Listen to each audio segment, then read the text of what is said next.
మీరు ఆమరణ నిరాహార దీక్ష చేపడతామంటున్నారు. దీనికి ప్రధాన కారణం ఈ నిర్ణయం వచ్చేసి లైట్గా తీసుకొని నిర్ణయం తీసుకునేది కాదు. ఈ సమస్య వచ్చేసి చాలా రోజుల నుంచి కూడా మా కర్నూలు బార్ని వేధిస్తుంది. నేను గత 32 సంవత్సరాల నుంచి కర్నూలు బారు మెంబర్గా ప్రాక్టీస్ చేస్తున్నాను. జాయింట్ సెక్రటరీ పనిచేస్తూ మా యొక్క ఈ బార్కు వచ్చిన సమస్యలు కూడా ఎన్నో రకాలు స్పందించినాము.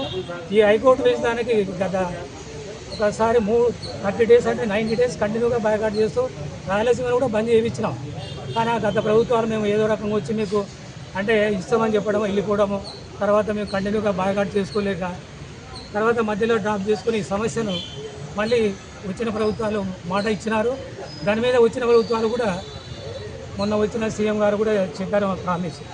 నిన్న మా బార్ వాళ్ళు వచ్చేసి 3 డేస్ బాయ్కాట్ అని చెప్పారు. దాని మీద నేను నిర్ణయం చేసుకున్నానంటే దీని మీద ఏదో ఒకటి పులి స్టాప్ పెట్టి మాకు గవర్నమెంట్ డెఫినెట్గా ఏదో డెసిషన్ వచ్చి దీనికి నేను అంటే నా వ్యక్తిగతంగా బార్ తరఫున కర్నూలు మెంబర్ కాబట్టి నేను వ్యక్తిగతంగా నేను వచ్చే వరకు కూడా ఆమరణ దీక్ష తీసుకొని కూర్చొని సాధించాలని చెప్పి ఆ ఆమరణ దీక్ష అనేది మా కర్నూలు బార్ వచ్చిన డెసిషన్ తీసుకున్న తర్వాత వాళ్ళ డెసిషన్ ప్రకారం చేసుకొని నేను డెఫినెట్లీ దీన్ని కానీ దీంతో పాటు అడ్వకేట్స్ ప్రొటెక్షన్ యాక్ట్ అనేది కూడా ఈ మధ్యలో వచ్చింది.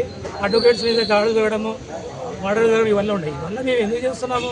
మేము ఏదైనా కూడా మా క్లయింట్లకు మా యొక్క శక్తివంతం లేకుండా మా వాళ్ళని రక్షించుకుంటూ చట్ట ప్రకారం వాళ్ళని చేస్తున్నాము. అది ఆపోజిషన్ వాళ్ళు దాన్ని ఏదో పెట్టుకొని అడ్వకేట్స్ మీద పర్సనల్ కట్ పెట్టుకొని వాళ్ళని మర్డర్ చేయడము, భార్యాభర్తను మర్డర్ చేయడం ఈ విధంగా జరుగుతున్నాయి. దీనికంటే ఒకటి ఇప్పుడు ప్రభుత్వం స్పందించి ఏదో రకంగా డెసిషన్ తీసుకుంటే దీనికి సమస్యలు పులి స్టాప్ పడతాయి. కానీ వాళ్ళు ఏదో రాజకీయంగా దాడి వేసుకుంటూ పోతున్నారు కాబట్టి దీన్ని పులి స్టాప్ పెట్టడంతో నిర్ణయం తీసుకొని నిన్న బార్లో ప్రెసిడెంట్ సెక్రటరీతో మాట్లాడినా వాళ్ళకి చెప్పినాను. ఇది నా ఆమరణ అనేది నా వ్యక్తిగత నిర్ణయం. కానీ దీనికి నేను మా కర్నూలు బార్ వాళ్ళ డెసిషన్ తీసుకుని ఆ డెసిషన్ మీద నిలబడి నేను డెఫినెట్గా కూర్చొని వచ్చేంత వరకు సాధించడానికి కూడా నేను రెడీ ఉన్నానని చెప్పి మా కర్నూలు బార్ తరఫున మీకు చెప్తూ ఇలా మా కర్నూలు ప్రెసిడెంట్ సెక్రటరీ కూడా నాకు ధన్యవాదాలు తెలుపుకుంటున్నాను.